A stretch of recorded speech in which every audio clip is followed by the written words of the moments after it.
And happy Cinco de Mayo, everybody. Today I am joined by a brilliant first-time guest on the show, described by Guardian journalist George Monbiot as one of the greatest thinkers of our age. He's an author, a speaker whose work investigates the underlying causes of civilization's existential crisis and explores pathways toward a life-affirming future. He's got a new book. It's called Ecocivilization, Making a World That Works for All. Jeremy Lent joins me for the first time today to talk about his book and his movement that he's trying to create, which I love. Really interesting. Love the conversation. If you want to listen to it now, you can jump right to it. Skip the news and headlines. It starts at 24 minutes in.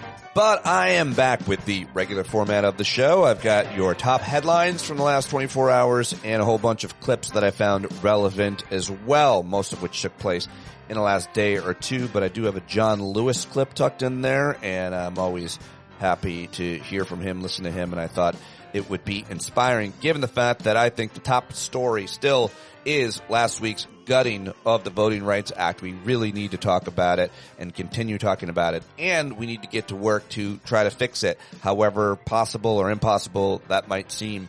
The work is there. We have to do it together. So that is all coming up, and I can't do any of it without your support. I like to remind everybody this is an ad-free show. You won't hear any ads rolling in it, but I do have to ask you to pay for a subscription as little as $5, as much as you want. Patreon.com/Pete Dominic, or go over to Substack at StandUpWithPete, and you can sign up for a paid subscription there as I slowly migrate over there in the year or so to come. And a lot of exciting things I hope to do this year. I can't announce any of them because I haven't planned them out well enough and I'm too impulsive, but I am very much looking forward to changes and exciting new things that we could do with this show and this community, getting together and much, much more, helping each other out as much as we can and navigating this shit show that we're in. Let's get it started. Let's look at what happened yesterday. A lot of news coming out of the Middle East. What the hell is happening with this war? Is it a ceasefire? Is it a war? Military operations in the Strait of Hormuz. What do we know about what the hell is happening?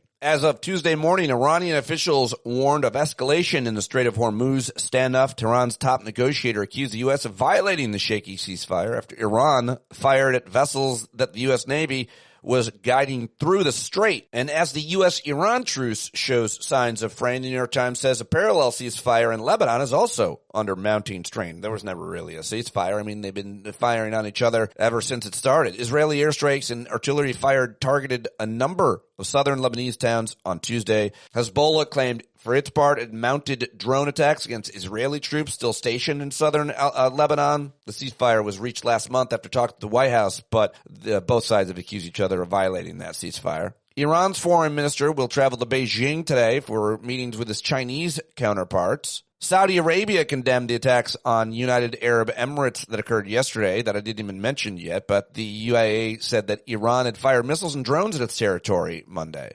Pakistan's prime minister condemned those missile and drone attacks on the UAE, so that was a pretty big deal. Oil prices remain elevated as Middle East tensions escalate. The Trump regime authorized more than almost $9 billion in emergency arms sales to partners in the Middle East as negotiations to end the U.S.-Israeli war with Iran remained at an impasse. And soaring jet fuel prices stemming from the war are putting international and national airlines around the world in danger, from India to Europe to, of course, here in the U.S., where we saw Spirit go out of business over the weekend, which is absolutely crazy. RIP Spirit. I probably took 10 flights on that airline over the last few years alone. Oh, he's very cheap. He flies Spirit. The seats don't recline. How did Jim Gaffigan get here? And a little more reporting and analysis. Let's see. A senior U.S. official told Axios Trump was fed up with the no deal, no war stalemate in Iran, and he wants action. He doesn't want to sit still. He wants pressure. He wants a deal. Source close to the president described this as the beginning of a process that could lead to a confrontation with the Iranians. Could lead to a confrontation. We're in. We've been. It's been 10 weeks. Trita Parsi at the Quincy Institute says, Iranian analyst tells me that Tehran's warning shots at U.S. warships and the strikes in the UAE reveal Iran's new posture.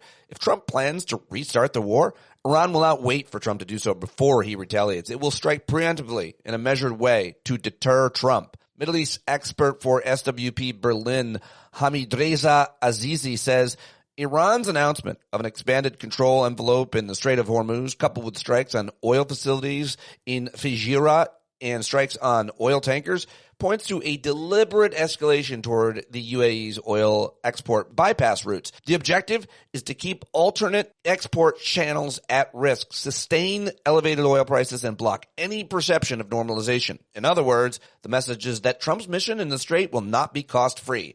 Instead, it will generate greater complexity and sustain pressure on the energy market. And then Trump said if Iranians try to target U.S. ships in the area, they'll be blown off the face of the earth. Later, General Fatton said, Iran has given only 24 hours. After that, the world may witness one of the most devastating airstrikes ever seen. Well, we haven't seen it yet. And he posted on Truth Social, Iran has taken some shots at you know what? Fuck him. Let's move on. In other news, Rudy Giuliani hospitalized in critical condition because he got in a car accident, and so I hope Rudy's okay. Pretty worried about him. I hope he's all right. Couple more things. CNN fact-checker Daniel Dale yesterday broke down how Defense Secretary Pete Hegseth made false claims under oath in multiple congressional hearings. Let's see if there's any consequences, but he made a really interesting case for it. The U.S. Secret Service yesterday reported an officer-involved shooting near the White House complex yesterday. This is not that uncommon, but one individual was shot.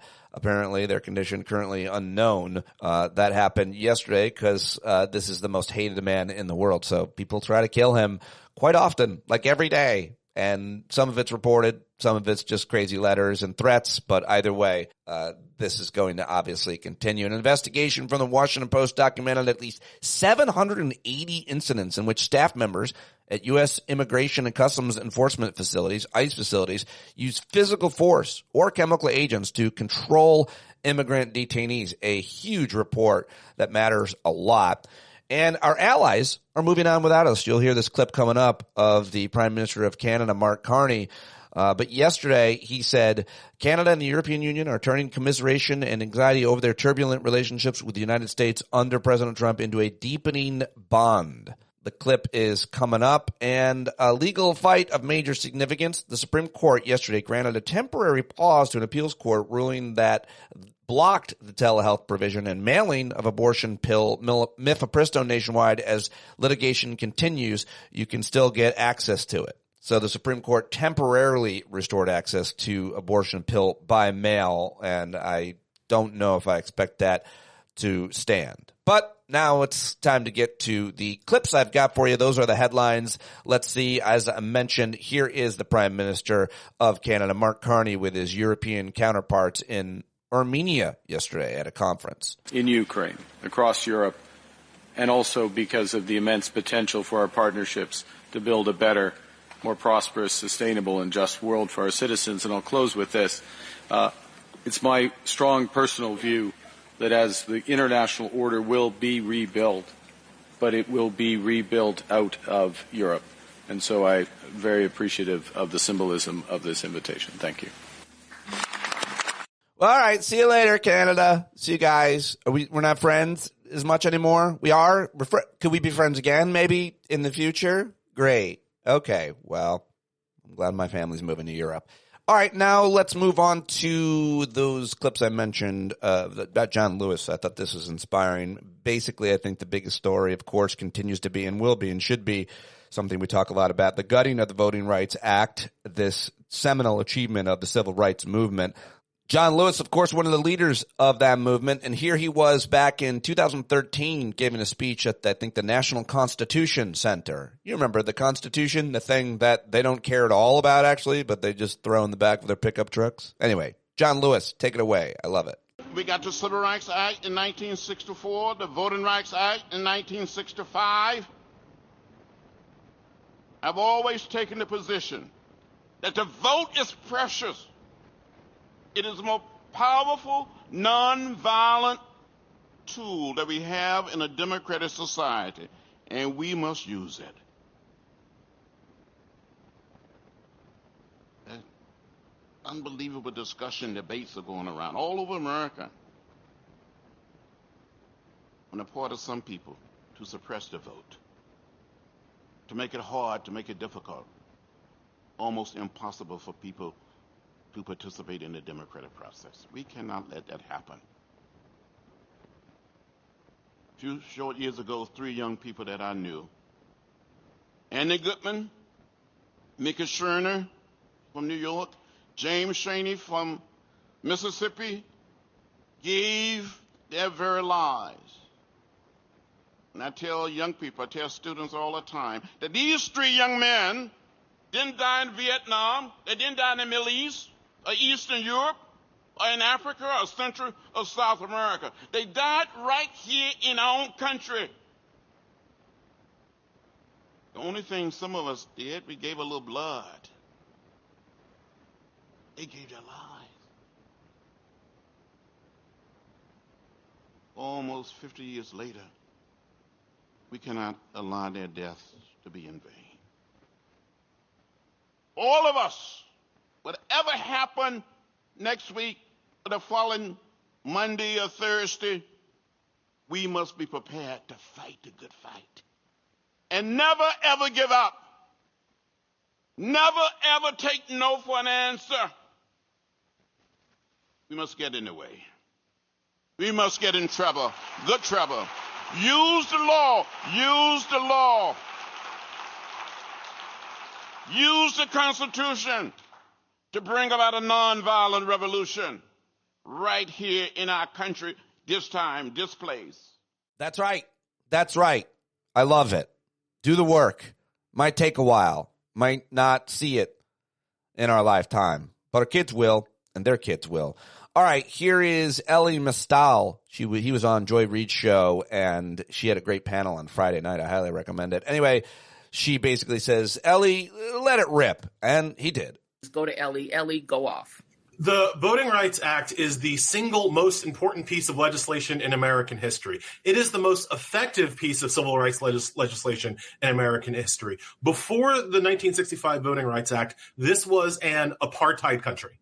This was a country where people who were living here had no right and no ability to participate in the democratic self-government that the white folks did. After the 1965 Voting Rights Act, we didn't suddenly become post-racial utopia. No. There was still white supremacy. There was still racism. But the Voting Rights Act allowed, for the first time in American history, black people and brown people to have a chance at participation in democratic self-government. And boy, did we flood the zone with that chance. They opened a crack and we punched in the door. In 1964, there were 4 black representatives in Congress. In 1968, just after the passage of the act, that had doubled to 9. Today, there are 67 black people in Congress. There are 56 Latinos in Congress. The Voting Rights Act also had a huge impact on the representation of women in Congress. Before the Voting Rights Act, there were 13 women in Congress. Today, there are 157 women in Congress. And the Republicans hate it. They've always hated it. They hate the idea of black and brown and female political power. And the Voting Rights Act is the thing that allows that power to happen, which is why the 6 Republicans on the Supreme Court killed it this week. Yeah, Ellie Mistal laying it out for us after John Lewis. I thought that was just a good way to start here. And now I wanted to go, I think this was a few days ago. This is Senator Richard Blumenthal of Connecticut questioning Trump's federal judges nominees. They would serve on the bench for life. And they had these awful rehearsed stock answers about who won the 2020 election. And I got a couple clips here, but here is Richard Blumenthal asking this panel of nominees that question. It is so cringe, but important that we know that this is exactly what they're doing. They'll go down in history as attaching themselves to the worst man ever to get on the court. So bad. Who won the 2020 election? Senator, I wanted to be mindful of the canons here. I know this question has come up many times in these hearings, and it's become an issue of significant political dispute and debate. So with that, I'd say that that President Biden was certified the winner of the 2020 election. So you're unwilling to say he won the election. How about you, Mr. Roberts? I'm sorry, Senator. I'm sorry, Mr. Jones. I apologize, Senator. I have this Same answer as my colleague, Senator. Same answer as the previous one. The previous nominee. The Senate did. Mr. Coons, how about you? Thank you, Senator. And I have the same answer as Mr. Same answer. Mr. Mark? Same answer, Senator. What would be wrong with I am amazed and really appalled that nominees for a lifetime appointment to the federal bench are unwilling to respond on an issue of fact. And I'm not going to try to get an answer out of you because clearly you've been rehearsed to provide a stock answer, which I think really reflects not only on your honesty, but really on your fitness to be a federal judge. Yeah, no doubt about it. And here's the senator from Delaware, Chris Coons, asking a similarly easy question about the 22nd Amendment. Mr. Mark, if I might, just tell me about the 22nd Amendment. What does it provide? The 22nd Amendment, Senator, my career has mostly been in criminal prosecution. I haven't had an opportunity to use that one specifically. Anyone able to help on the 22nd Amendment to the United States Constitution? Well, Senator, I believe it is the amendment that deals with a two-term limitation on Correct. the service it of the states president. no person shall be elected to the office of the president more than twice. Mr. Mark, is President Trump eligible to run for president again in 2028? Senator, without considering all the facts and looking at everything, depending on what the situation is, this to me strikes as more of a hypothetical of something that could be. It's not a hypothetical. Has President Trump been elected president twice? President Trump has been certified the President of the United States 2 times. Is he eligible to run for a third term under our Constitution? I would have to review the All I need to tell you of is it. the language of the constitutional amendment that makes it clear that no, he is not eligible to run for a third term.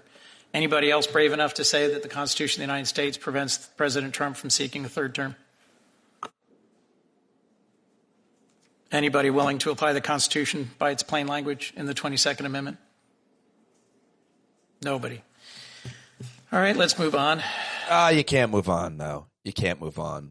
But we do have to. All right, here's a clip from Scott Bessent on Fox Business yesterday. He's the Treasury Secretary. He is really making a name for himself by getting everything wrong and still seeming like a huge prick about it and bumbling his way through. The man cannot speak. So let's level set here. I think the Iranians are starting to believe their own propaganda. And just to be clear, the leadership is they hunkered down in bunkers all over the country.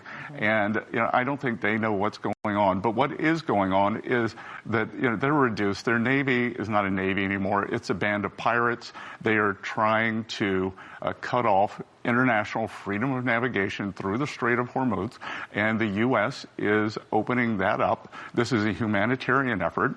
How's it going? How's it going? Fucking idiot. God, I can't believe that these are our leaders. That's the Secretary of the Treasury Secretary, and just one of the worst. All right, so CNN's John King loves going out on the road. He used to tell me that I like going out and talk to the actual people. Anyway, that's what he's doing now. And he went out and talked to Trump supporting veterans. And I thought this was an interesting report. And it shows that one of his staunch constituencies is out. Why? Well, because everything's too expensive. It wasn't supposed to be. And it is. I don't know. That's what happens when you start a trade war and a real war. King was already wavering on Trump. The Iran war, the last straw. King opened his Portsmouth gym 16 years ago after returning home from 2 tours in Iraq. It's crazy because that's like it's 20 years ago. His office is full of military mementos, and showing it to a visitor stirs emotion. Like, it's weird. I don't know. 20 years, and then we're dealing with Iran. So it's like, what the is? It's just it's a unique timing thing. Guys are trying to navigate their own healing journey, and now it's like, okay, it's scratching that scab again. Right. King voted for Trump in 2016, again in 2024. But he's voting for Democrats in 2026 because he believes the country needs to send Trump a midterm message. I am pro-military, and we have a strong need to protect this country. I know there are threats, and I know there are enemies that want to see the downfall of this country. But you can't be flippant about war. You cannot. Conversations with friends here and fellow veterans across the country convince him big change is coming. The shine's kind of coming off the Trump presidency. Really kind of see through the true core of who he is versus what he campaigned on. Yeah, you should have known better. But thanks. Welcome to the party. Okay. I saw this from Senator Chris Murphy. He posted early this morning. As the Iran war gets more unpopular, as it becomes clearer that Trump's party is going to lose in November, Trump's assaults on free speech are going to get more serious, more ferocious. That is what happened this last week when Jimmy Kimmel, who Trump is obsessed with, went on the air and made a joke about how old Trump was. And then immediately after, the FCC announced that it was going to do a review of all of ABC's licenses all over the country. They are literally saying to ABC, if you platform a critic of Donald Trump, we're going to take your licenses. We've never, ever seen anything like this before in American history. And it's just a sign of what's to come because Trump knows he can't win an election fair and square. So he is going to try to rig the rules. And one of the primary ways you rig the rules is to try to shut down critics in the media. He's doing that by greenlighting mergers with often the explicit promise from media companies that they elevate Trump propaganda. He's doing it with ABC repeatedly, trying to threaten ABC if they allow Jimmy Kimmel to lodge any criticism of Donald Trump. But here's where you come in. I mean, he's trying to silence everybody. He's trying to shut down criticism online and on the television so that you don't have access to information about what's happening in this administration to destroy our democracy. So don't be silenced. You need to stand up, make your voice heard, because ultimately he can't win. Even if he silences one of his critics online, there are millions of you who are going to refuse to be silent, who are going to still show up to civic protest. You have a role to play here, even as Trump's attacks on free speech get more significant and more serious as we get closer to the election. Yes, I like it. Stand up, say something, do something. He is preaching to my choir, that's for sure. And here is Jimmy Kimmel before we get to my exclusive guest interview. Kimmel last night on ABC. And we're on week 10 now of what Trump has been referring to as his mini war on Iran. Week 10 is significant because under the War Powers Resolution, the president is supposed to get approval from Congress for any military action that goes longer than the 60 days. And we are now above 60 days, but he has no intention whatsoever of getting permission. Why are you not seeking congressional approval to extend it? Because it's never been sought before. There's been many times, and nobody's ever gotten it before. They consider it totally unconstitutional. But we're always in touch with Congress. But nobody's ever sought it before. Nobody's ever asked for it before. It's never been used before.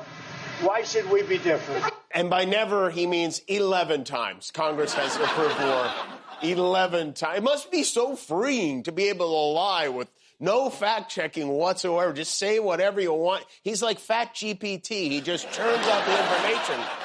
Gas prices are now the highest they've been since the start of the war, at least according to the totally biased fake news at Fox Business. The longer this goes, the worse Trump looks. He desperately needs a way to declare victory and get out of this fast. He posted this morning, it would seem that Iran either lost the war or the final round of Family Feud. I'm not sure.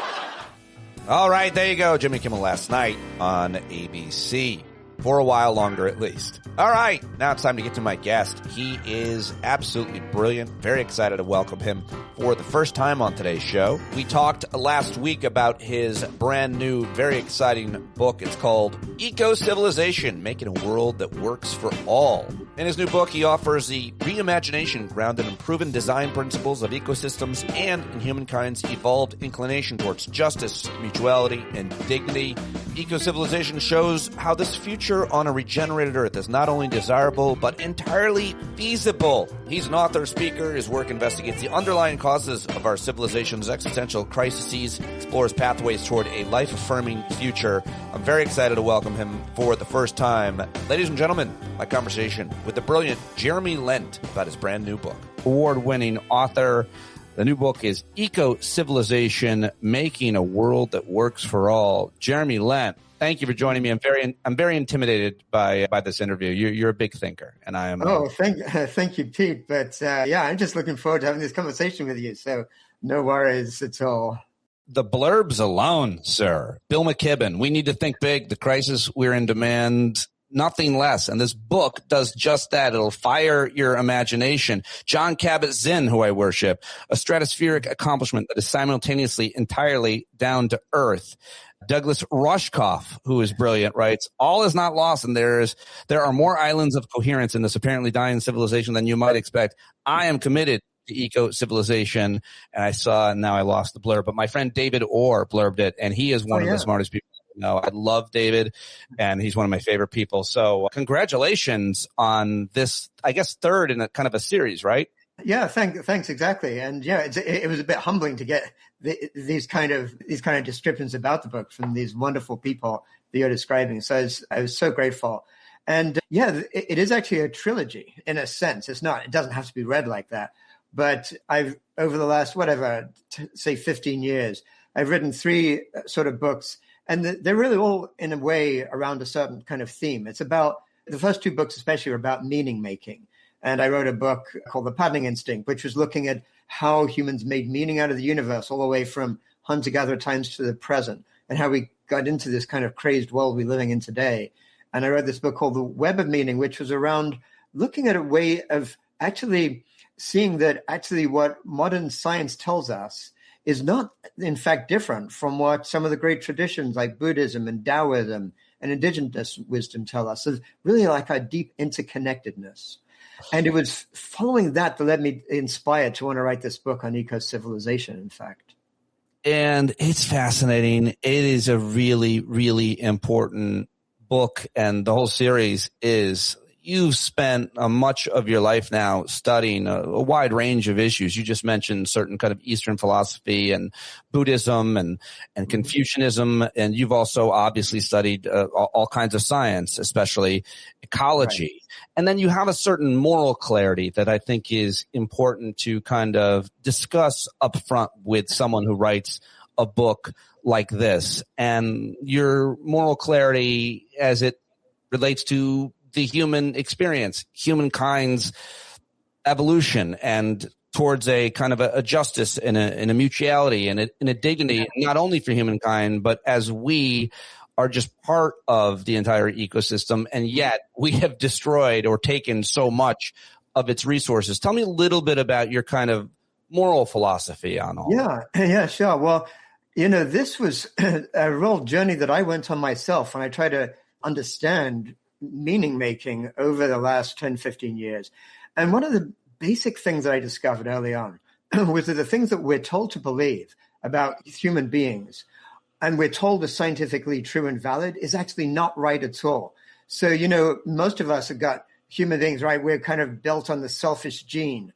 And so somehow humans are like all other creatures. We're all kind of as selfish as we can. We try to outcompete each other. Humans did better because we outcompeted the rest of nature. And so, we're unique. We're like supreme and better than all the rest of nature. And in fact, there's a sense of separation that humans actually are the only ones that really count. And nature is really like a resource. It's not even like this living entity that has rights, but it's just humans who have rights. So there's a whole worldview based on separation that we are born into, and we just assume that's the way it is. And that's when I did a lot of deep research, I discovered it's actually not the way it is. It's the way that one small group in basically early modern Europe in the 16th, 17th century sort of came to think about the world is fundamentally different from how we evolved as human beings. And a lot of this book on eco-civilization is kind of looking at what would the world actually look like if we built it and designed it on what we are as human beings. Like, we're actually creatures who evolved to cooperate. we're one with life on Earth. And all other cultures see life as really relational, sort of part of what we're about, not something we're separate from. I sometimes have these two conflicting ideas in my head, which is that we as a species and maybe as a culture, Western culture specifically, are very self-interested, selfish, individualistic. And that competes with another theory I have, which neither of these are mine, obviously, but I often in my head just kind of think, when I think of every other living species, from plants, I often think about trees for this example, much less wolves or ants. If one tree never grows way higher than all of the rest of the trees of the similar species. One wolf doesn't eat all the other food or the other wolves. The ants and the bees, they work together. So there's all kinds of ways to look at nature and prove that there's a kind of democracy there, an equality, if you will. But it doesn't seem like that's the case with humans in Western culture, modern humans in general. But we have to be just like every other species. And one might argue we're destroying ourselves and the rest of the planet with us, so we certainly could easily. Do those theories, before we get into everything you've written about the book, I just wanted to put that, because I think about it that way, and I wanted to get your feedback on the way that I've come to these conclusions and help you understand. I feel that is so right on. It's exactly, the reality is that we are deeply interconnected.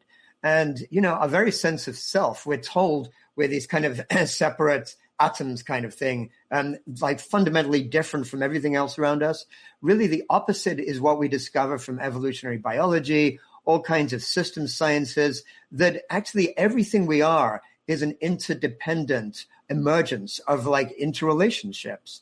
And as human beings, we evolved that way. We evolved in nomadic hunter-gatherer groups to basically have a whole sense of identity of being part of the group. We basically a few million years ago, our pre-human ancestors found themselves there in the savannah in dangerous environments. They used to be in the trees kind of thing.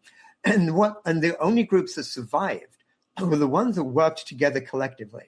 And we evolved what are called moral emotions. When we feel like things like shame or like embarrassment, or like we love people who are generous, this is something that we feel deeply within ourselves because we evolved to be part of community. And our dominant society now has basically told us, forget that, thrown that out, just to like focus on some very specific elements within us as human beings, but like focusing on selfishness and greed and giving those incentives in our society. I want to ask more about that, and I know that I could just keep asking you questions and have a great conversation, but I do want to obviously talk about what you covered in the book, and I also want to sell the book. I mean, this book is really fascinating in a way that nothing I've read in a while. I really like ecology. I never studied it, but I've read a few books, including one that David Orr wrote about it. And I think just ecology is fascinating in general. And there's obviously a lot of that in all of your work. But let's get started at where you start in the book. And I guess describing kind of where you think we are at. In chapter 1, the first section is how did we get here? Chapter 1, careening toward a precipice. Different people have different ways to create or to frame where we are, not only as a species, but as an entire ecosystem. How do you do it in this chapter, in this book? Yeah, well, I mean, the thing that is terrifying is to recognize that where we are right now is in a place that is actually literally careening towards a precipice, whether it means some sort of collapse or some other kind of major transformation. It's pretty clear that this century, really, we're undergoing one of the biggest changes in human experience that has happened really maybe since the rise of agriculture. Some technologists will say, yeah, we're headed for the singularity, which is something like that may be true. Or maybe we're headed for essentially like a techno-authoritarian surveillance world or something like that. Pretty terrifying from a moral standpoint. And we might be headed for a total collapse. We've broken through most of what people have defined of our safe operating spaces for humanity on this earth. It's not just climate breakdown. Most people are aware that the climate is in terrible shape in spite of what we're told by obviously our regime in Washington.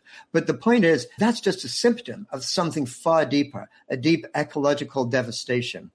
And that's where we're headed. And that doesn't mean that it's inevitable. We're going to head towards that collapse. But taking a look at it, realizing we need to do some deep transformation is, I think, what the book begins with. Just to ask another question outside the book, I have thought that the climate crisis specifically is the most imminent and important thing to focus on for years that I've been hosting this show, where I basically talk about important issues with smart people. That's the premise. Try to have a good time while we're doing it. But it's hard because all these issues are so serious. But climate crisis is something that I've been covering forever. I've interviewed so many authors and activists and policymakers, academics, and so on. But recently, I guess, since Trump took power the first time, and now the world has seen a move towards autocracy. One might argue it's shifting back a little bit. Who knows? But it feels like democracy is now the most important thing before the climate crisis. We can't do anything if we can't have a democracy. So I get stuck there. Now I'm an optimist, but I get stuck in this cul-de-sac of democracy first, save the democracy so that we can save the climate and the planet. What's wrong with that thinking? There's nothing wrong with that thinking. But what I'd love to do with it is kind of look at how things are interpenetrating. We were just talking before about how everything is interconnected.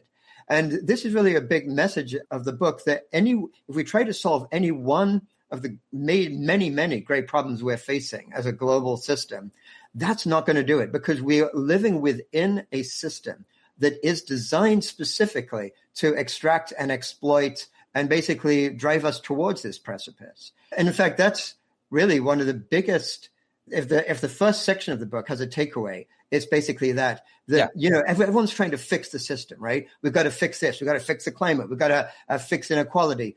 And my point is, and this is after what the book really goes into in deep research, the system isn't broken.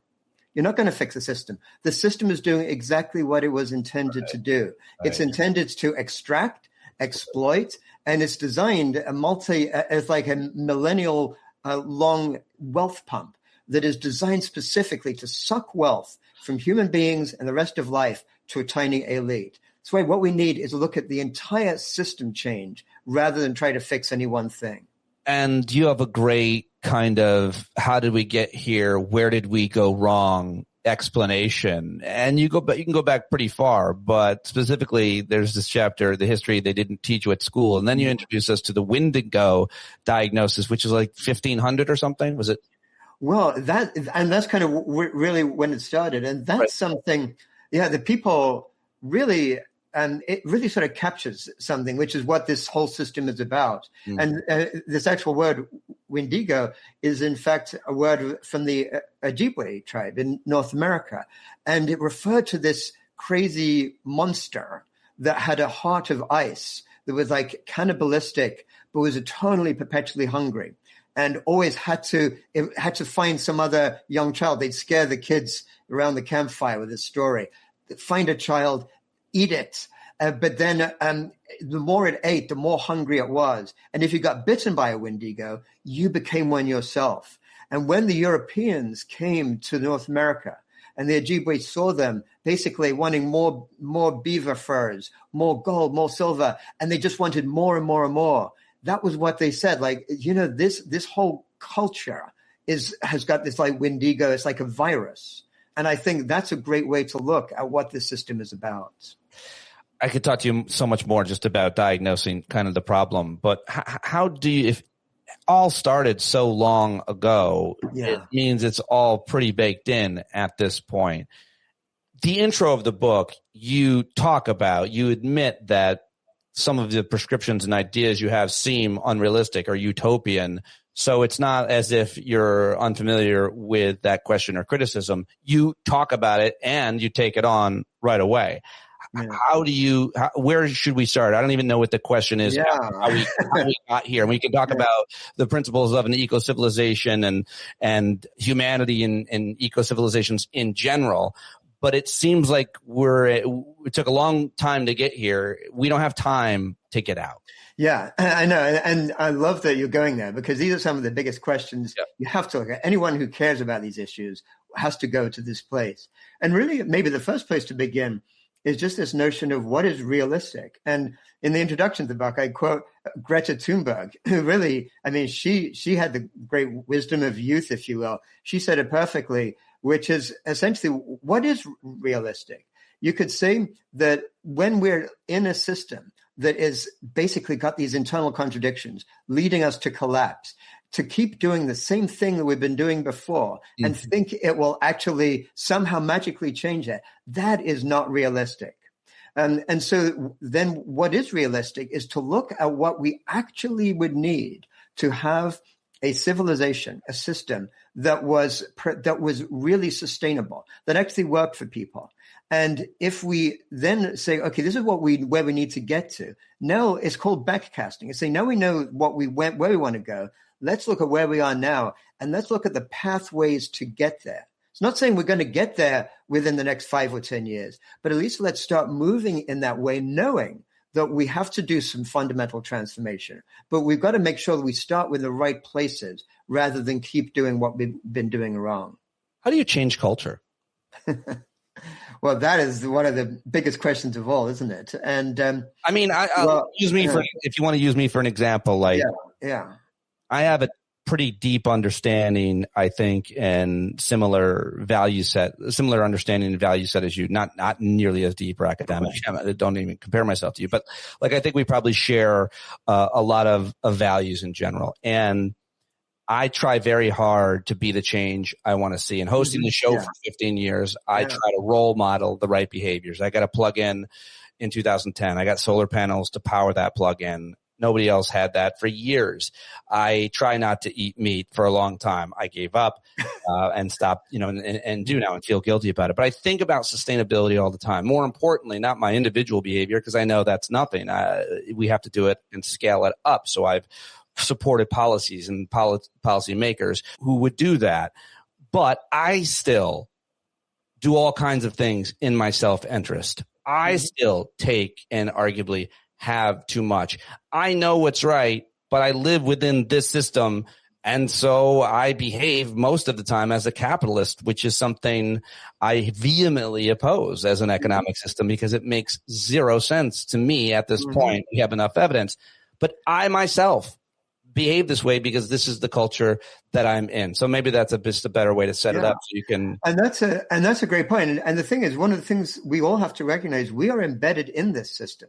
And this is a system that really causes structural harm that, almost everyone probably listening to this show actually comes from an elite group of people who are privileged to be able to have the luxury to access the technology and even have that thinking about that. Many people on this earth today don't have anything like that. They are literally oppressed by this system and struggling to survive. And the very enjoyment we have of whatever we get benefits from is part of the structure that causes their harm. So once we need to recognize that, but once we recognize that, we don't have to then fall into this place of endless guilt and feel like crappy about everything we're doing. What we can do is say, can I use to some degree some of this extra privilege and power that I have to actually try to work for the benefit of all beings around me, like in a way that actually can be helpful. That doesn't have to be at the expense of my own flourishing. There's a concept in this book we call fractal flourishing.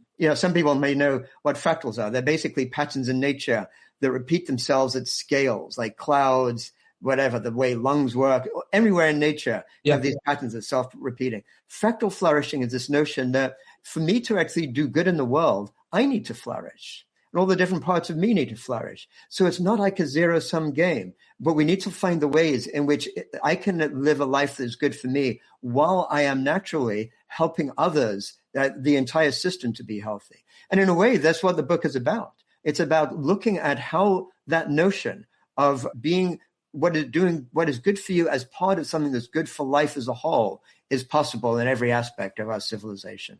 And how do we address that in a society where we have hundreds, thousands of billionaires and millions and hundreds of millions of people living in deep poverty in the same neighborhoods, in the same countries.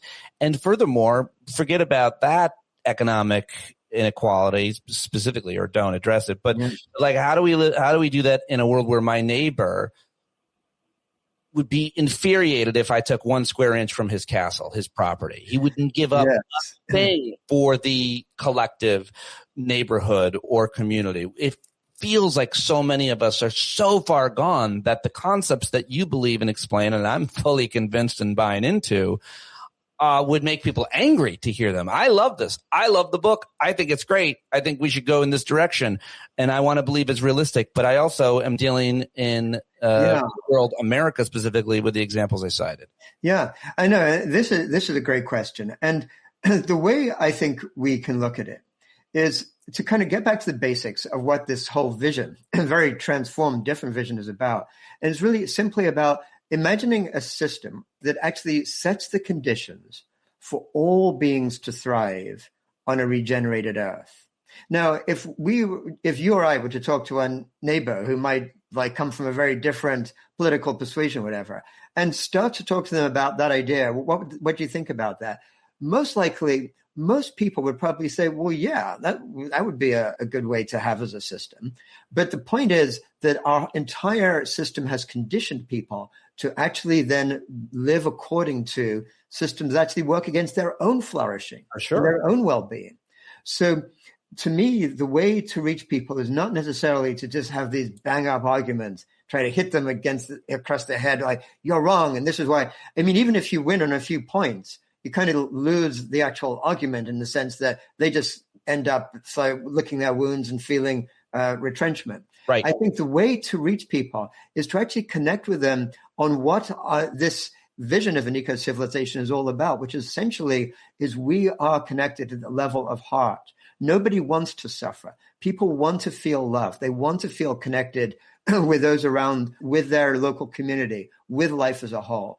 And our system actually is designed to condition them not to feel that. Right. Because essentially, our system is designed what's called like the hedonic treadmill. It's almost like from the time a kid is like just 2 or 3 years old, this system has to actually almost train a little kid to stop being what they really want to be, which is just warm and loving and having fun and being part of their family, and start to compete against others. And I want this cereal because it's got this, I'll be cool. I'll be better than that kid.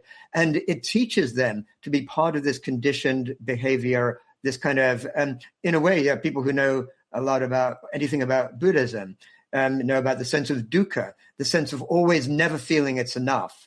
And our system is designed to institutionalize dukkha in people, like that sense of suffering. And when you can reach people by their heart and actually help them think about ways in which they can connect with others, that's, I think, ultimately is to answer that first question you had. That's what changing culture is about, is getting people to reconnect with what they really care about in life, rather than what the system tells them they should care about. I love it, and I love reading this, and I love prepping to talk to you, and I still haven't even gotten really to the vision that you lay out in the book and the previous books as well. You diagnose so much. You teach us so much about so many different systems and industries and history and humanity and our connection to nature or lack of it, which is something I talk a lot about. And so give us a little bit more of the broader vision of making a world that works for all, this eco-civilization. What does this – is utopia the worst thing to say to Jeremy Lent? Yeah, I really don't like that word. I'm kind of allergic to that insulting word. because thought. because the whole idea of utopia is meant to be, it's like this ideal. It's never going to really happen. And this is really the major message of the book, that this vision of an eco-civilization is actually available to us. And in all different cases, whether we're looking at rethinking education or law, or even rethinking democracy, or rethinking the way money is issued, or technology, or whatever. The book shows that these different radical ideas are happening on the ground right now in different areas, in different ways. And so what is needed is not, wouldn't it be nice if we could ever get there, or some sense like humans somehow have to get to some sort of new level of consciousness for all this good stuff to happen. all we basically need to do is recognize there is an alternative available to us that could work, that is coherent, that actually the pieces will work together in a totally different way. And once enough people recognize that, then we can start to see that there are institutional blockages stopping us getting there. But until we can begin to see there is a living, life-affirming future available to us, we're never going to get there. How do we teach that? How do we convert people to believing that there is this possible future? Where do you start? Well, yeah, I mean, one place to begin is really locally, like literally within small communities. And there's tons of different groups around that do that. You can just begin to work together with like local co-ops. There's this whole concept of the commons, which is a sense of how you work together in a way where you're not trying to make money from others or whatever, but actually trying to build solidarity together and build enough provisioning for yourselves. But in all of our local communities, there are people who share some of these ideas. And rather than like just trying to sort of boil the entire ocean, we can begin locally and then begin to see that we can connect up with other groups that are doing similar kind of work elsewhere in the world. So there's a sense of what's sometimes called cosmo-local. Everything begins with our own interactions with others around us. And it begins with actually recognizing that even those, again, who have different political views or seem like they're on the other side, actually we share more with them than we might have against them. And by starting with what we share, we can begin to build really what is the foundational elements of this ecological civilization, one that's built on solidarity and really cooperation with each other. How do we cooperate with the rest of nature in a way that is even remotely close to harmony? Yeah, which is another huge point, because exploitation and extraction and capitalism and greed, it's just everybody knows what those words mean and how they play out. And we also have all heard all kinds of statistics about species loss and so much more as a result of all of this extraction that man has made. How do we ever get back to any type of balance, the way that we, I think, once were when we were migrant tribes? Yeah, we were. And even just a few hundred years ago, the richness and abundance of nature was just all around. I mean, we live really in a world right now where just in almost every species, even the ones that are still around, there's maybe like 10 or 15% of the magnitude of that species than there were, even just a couple of hundred years ago. And we're headed towards what scientists are calling the sixth great extinction of species since life began on Earth as a result of what we're doing. We did it. Yeah, we did it. Exactly. Humans, you succeeded. But I think it has to be by changing the system of extraction and exploitation. And really there are some of the fundamentals, like looking at just how we measure success in our economy.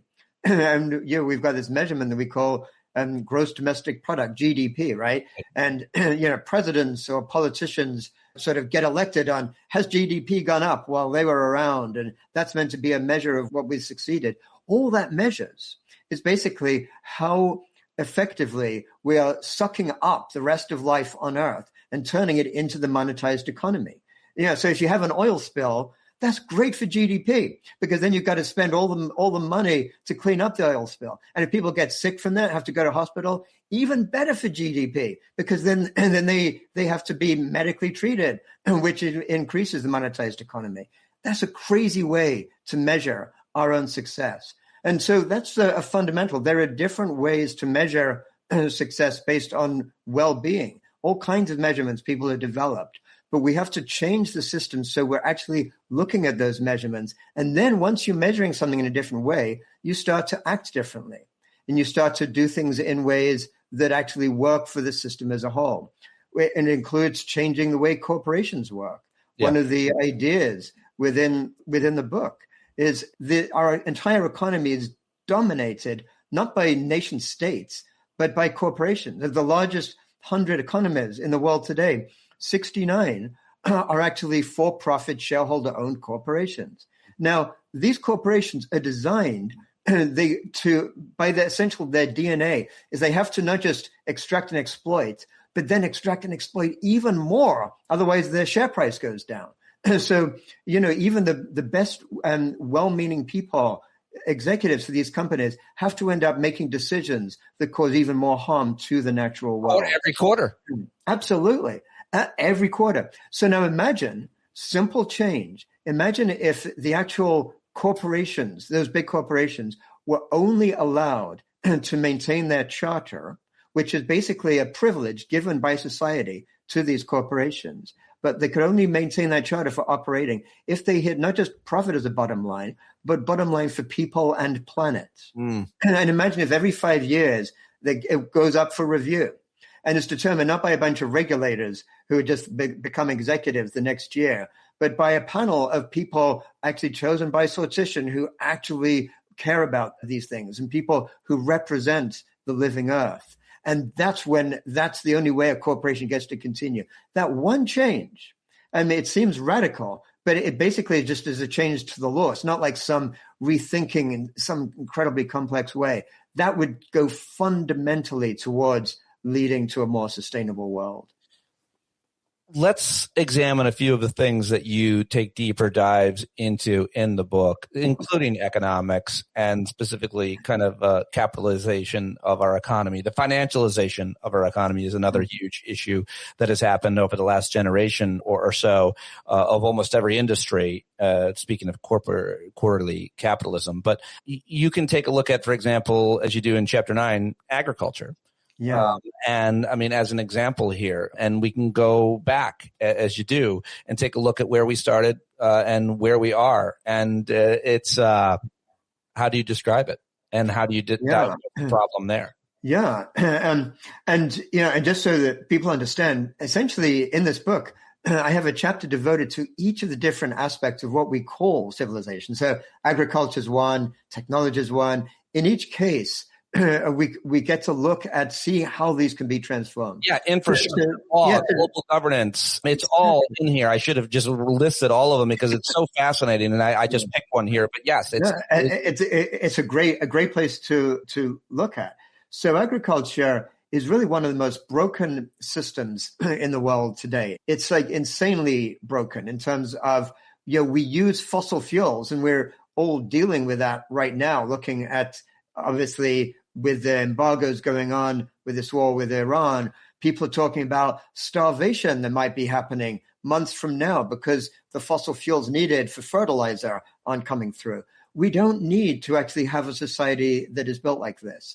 And there are powerful approaches to what are called agroecology, and actually thinking of agriculture in a different way, again, in harmony with living systems, which have been shown in many different places all around the world to be just as productive as these big ag type tech-based, fossil fuel-based ways of feeding people. But the big ag doesn't want to invest in that kind of stuff because they don't make enough money from it. But you have these huge groups, probably one of the largest popular groups in the world is called La Via Campesina, which basically is called the way of the peasant. There's tens, even hundreds of millions of peasants in South America and Sub-Saharan Africa and Asia who work together, developing basically the kind of agroecology that works for their local area. And they'll share their findings with others around them. And they feed themselves. And when they make extra, that gets sent to export. There's different ways to look at that kind of system, which what it does, though, it requires getting rid of these big corporate systems once again. Because these big ag companies now have developed, for example, genetically enhanced seeds. So they kind of force these seeds on farmers, and then the farmers can't even use the seed for their own crops the next year. They have to buy them again from big ag because the seed itself is patented. So they're trying to get a stranglehold on every aspect of it, from the growing all the way to the supermarkets, to try to force people to end up buying food that causes them to become obese and unhealthy because it's more profitable for those companies. What about infrastructure? What about designing to build systems that are for the entire community's well-being. Yeah, and that's really one of the most interesting and inspiring chapters, in fact, because when you look at, I mean, essentially 70% of all of human population will be in cities by the middle of this century. It's really, we are a city kind of population at this point. And cities is where some of the most interesting things go on, because you're not dealing with a nation state and some sort of oligarch trying to take control of something. Oftentimes these are mayors of cities who are much more connected with the people. So there's all kinds of examples of like regreening and rewilding cities. A city like Singapore, for example, is actually sometimes it's called the garden in the city in a garden, or the garden city, because they've done so much work around regreening. There's examples upon examples in Bogota, in South America. There are cities that have been like almost dying from too much heat, from global heating. And then they've regreened their cities and they brought the temperature down by as much as 10 degrees within just a few years. So fantastic, inspiring examples there. You know, you can give plenty of examples. I just happen to have gone to Amsterdam because my 18-year-old daughter is going to go to college in the University of Amsterdam next year, it looks like. Oh, yeah. Congratulations. Thank you. Really, I think I'm excited. I'm excited for her. I don't love her being across the Atlantic. I'm just going to miss her, but I'm so excited for her. So we're there and everybody's on a bike. And there's not a lot of noise because there's not a lot of cars. And I come back to New York City, I'm like, oh. And it's just interesting to see how many people are on bikes. By the way, not a helmet in the town. And partially it's because I think people know how to ride and they're just safer, and there are all these bike lanes and who knows. But it's just it's the only example I can come up with off the top of my head. You have plenty in the book and that you can cite from your life about how systems and how people can move around in commune with each other and create much less harm. We're not Buddhists on our bikes necessarily, but we're trying. It's a great example. And it's really one of the most significant things that is available for any city to just basically very simply make it easier, more accessible for people to cycle, which is why Amsterdam is like that. Copenhagen is the world's leader in doing that. And it increases people's health and quality of life. And then there's this great concept called the 15-minute city, which is essentially designing cities. So rather than being basically designed around the freeway or around the road or the car, they're designed so that essentially you can have everything you need for your life within roughly 15 or 20 minutes walk from where you live. That you work there and you can buy this there. That's all there within your local neighborhood, which builds community, and it really transforms the whole experience of just being alive. That suddenly you start to talk to people again because you're actually seeing them around you. And so it really increases the quality of life right there and reduces pollution massively. In the end of the book, the last section, you talk about how we get there. You identify a lot of the problems throughout the book. You teach us the history we didn't know and so much more. How do we transform society? Where has it worked? Yeah. Well, the thing is, this is one of the tricky parts of this whole thing is true transformation in civilizations or whole societies as a whole usually works only when things get really bad. In fact, an example of real transformation was Japan. If you look at inequalities, you find that in Japan in the late 1930s, the inequalities there were even more extreme than we have right now with all our billionaires in the US and the world today. And then within like about 10, 15 years, it was one of the most equal, egalitarian places in the world. What happened? Their entire system got destroyed through the Second World War. And then, of course, the atomic bombs that went off there. And so that's a scary thought. Well, do we need this total collapse for this to happen? But it also shows that there's times when things begin to unravel, that the degrees of freedom open up for those changes to happen. And so really what we can see over the next probably a couple of decades, we were talking before about where are we headed? We're headed for an unraveling of our dominant system right now. It's scary. It's not what I would want or anyone should want. And when people see this unraveling right now, they're getting terrified about it. And so they'll turn to authoritarian leaders. Because, of course, if you get scared by something, you want to turn to somebody who will say, don't worry, follow me. I've got the answers. And so really the transformation we need is around recognizing things are unraveling. And in that, we get to more and more people get to start to ask the question, what has gone wrong with our society? What can we do different? And this is where the opportunities exist to actually begin to see there are really pathways towards that transformed future we want. But in order to get there, we have to invest in those pathways with our own time and care. We have to know that they are leading to that future we want and connect with the others around them. Feels like it's all these concepts feel like such hard sells to me. When I keep thinking about the kind of ignorant, non-curious folks that I have often argued with throughout my life, both on air and off air. And you know who I'm talking about, people that just deny reality, much less scientific consensus. How should we talk to people who wouldn't give your book or your ideas more than a few seconds? How do you do it?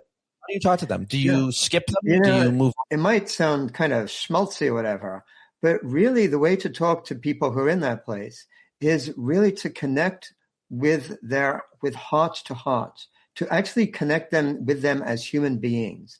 Because a lot of the time, the reason they're in that place is because they grew up and they live in ways that basically denies them their basic humanity. And so they've had to put up these hard walls around them.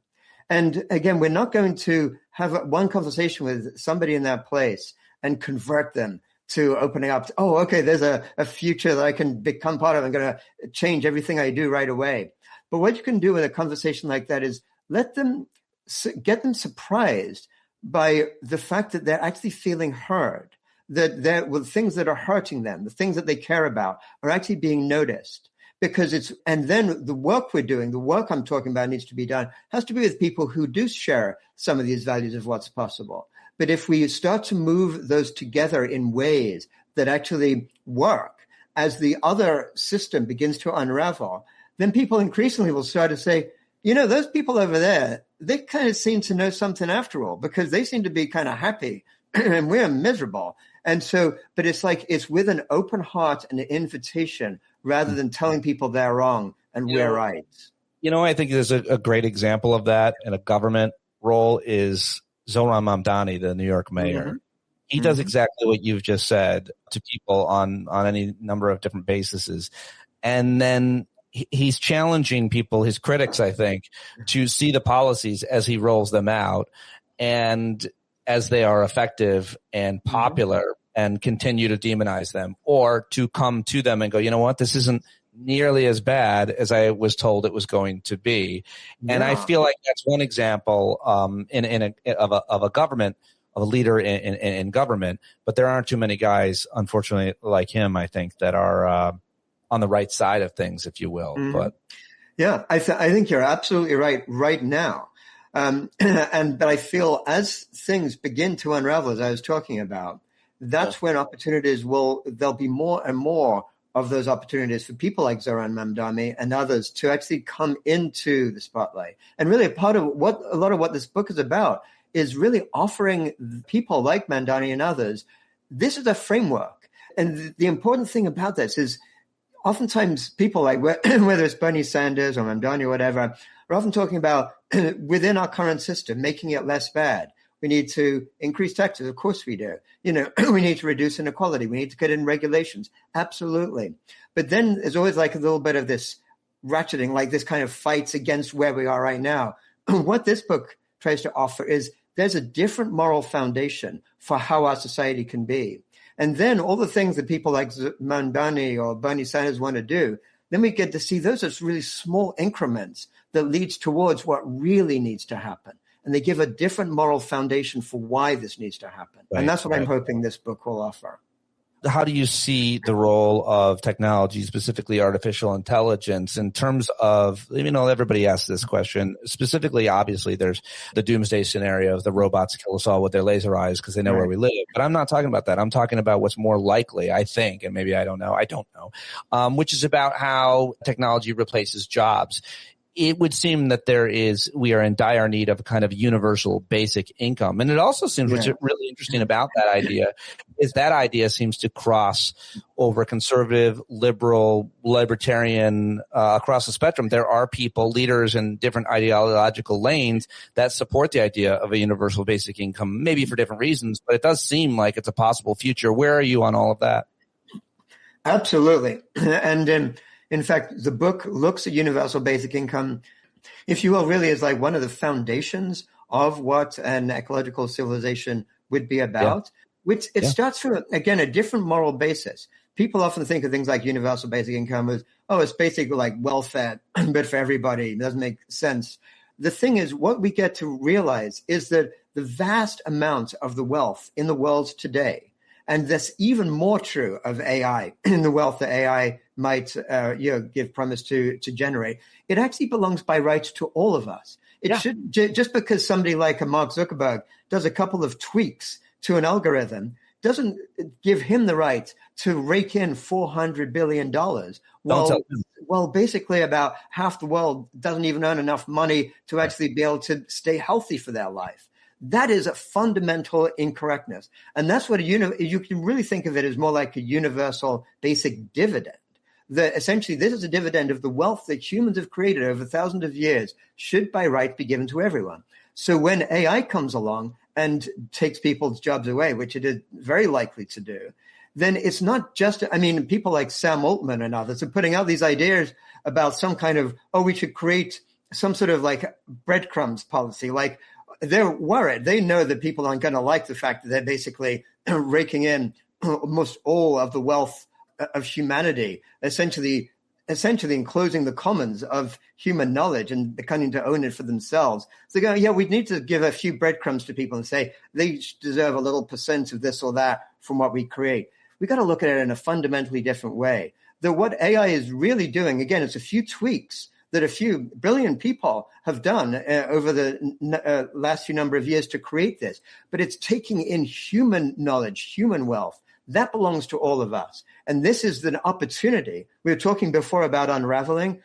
And AI, because of the speed of which it's changing things, is one of the things that might speed up things that might have seemed in a different reality decades away in some far off, don't call it utopia, but something like that. Now, it's something that could happen within even a few years.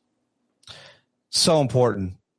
Really interesting. So grateful to have you here. And on Earth Day. Happy Earth Day, everybody. What a great guest and thinker and writer.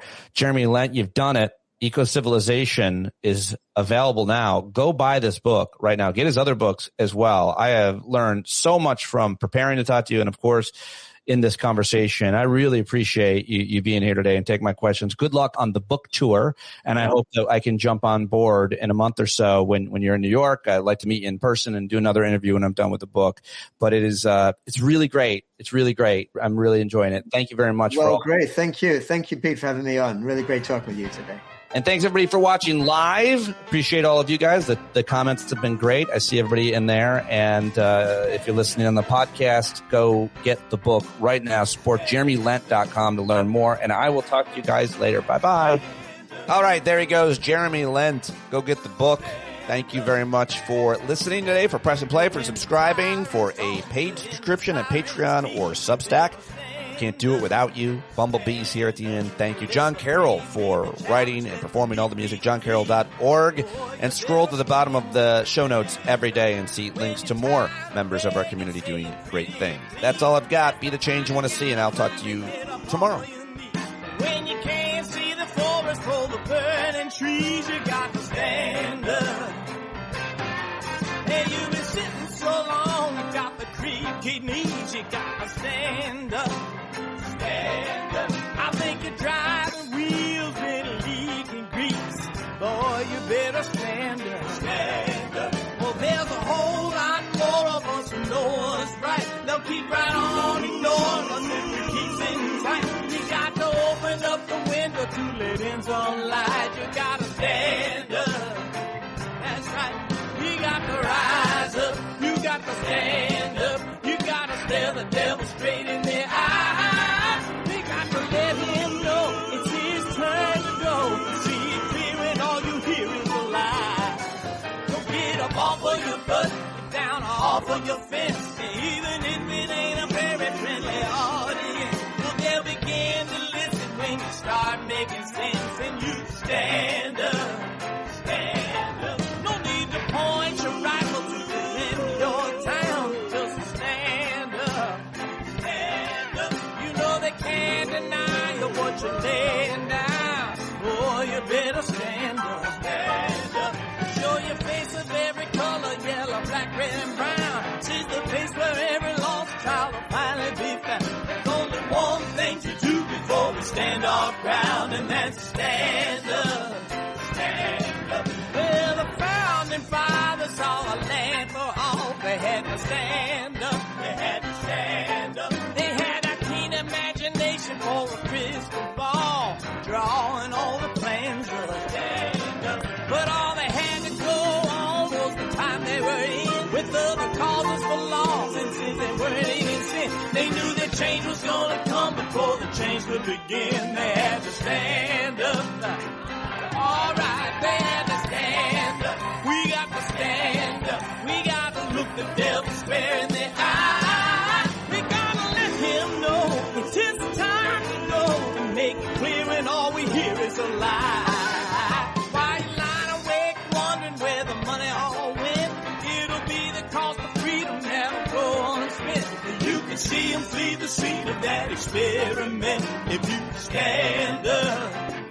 Alright, we got to speak up, we got to reach up, and raise your voice in every way you know how. Don't be toes up, you got to show up. Ain't no better time to do it but now. No need to pledge allegiance to no wanton tribe. Rise up, show obedience to the voice inside, and listen well and it'll tell you not to run and hide. It says stand up, stand up. Got to stand up.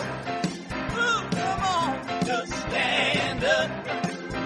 Everybody got to stand up in the darkest hour. Stand up. People got the power. Stand up.